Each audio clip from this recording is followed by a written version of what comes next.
everyone, and welcome to the Week 24 edition of Instant Replay, where I give you my take on the most controversial calls of the weekend. I'm Simon Borg.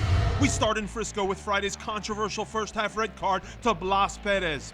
The FC Dallas forward is given a two-handed, off-the-ball shove by Real Salt Lake defender Chris Schuler, who promptly receives a yellow for his extracurriculars.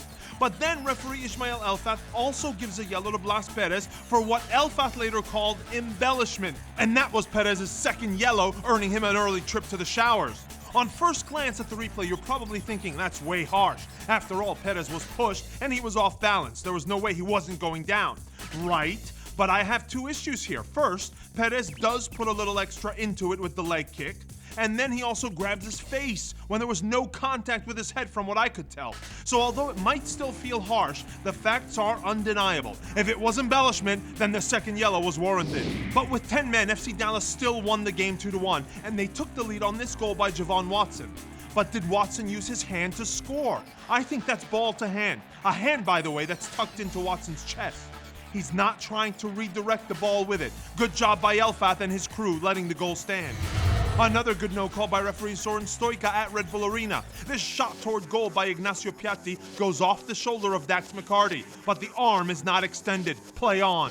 Just a few minutes earlier, Stoica again did well not to whistle a penalty claim from Roy Miller.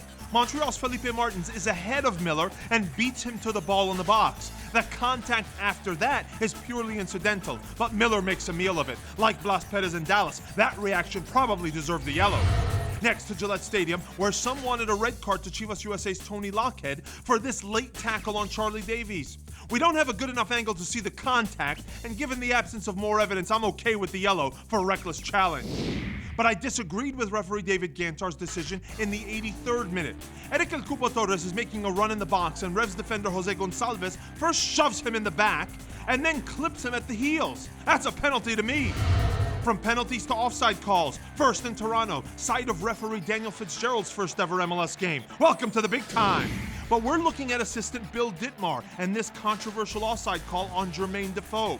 It created discussion because many feel that Dittmar raised the flag way late. Wrong! The assistant is required to signal offside when the player touches the ball, and it obviously takes a while for Defoe to do that.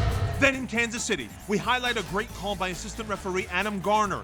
DC United's Chris Rolfe was in fact in line with the last defender on the pass from Luis Silva, and he went on to score the second goal in DC's shocking 3-0 road win to go top of the East. Moving to Portland for Sunday's big Cascadia derby, and what in my opinion were 4 penalty kicks that weren't called. Number 1, it comes in the 9th minute, and this to me is a clear Clint Dempsey handball on the header by Max Urruti. Look how he raises his elbow to block it.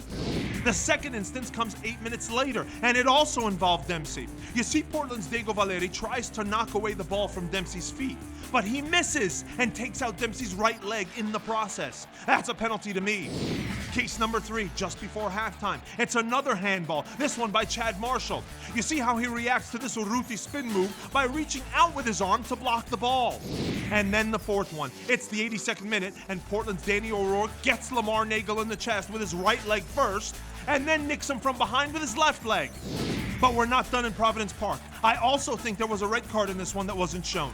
On a 38th minute corner kick, Portland's Norberto Paparato goes in for the aerial challenge against Chad Marshall, but he leads with his elbow, and Ziggy Schmidt saw it. When we go to the replay, at first it looks like he's just leaning in with an outstretched arm, but at the last minute, Paparato flexes it and gets Marshall with the elbow. The Timbers defender earns a yellow, but I think it could have been red, and he even gets a talking to from his own captain, Will Johnson. Next to a game where we saw a red card, LA Vancouver. This one is shown to Whitecaps defender Johnny Leveron at the very end of the match, and on first glance, it probably feels like a harsh red. But watch it a second time, and to me, there's just no doubt. Leveron gets the ball, but he goes through the man to do it.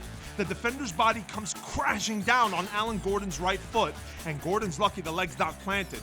So yes, the tackle endangered the safety of his opponent, and to me the red by referee Alan Chapman was justified.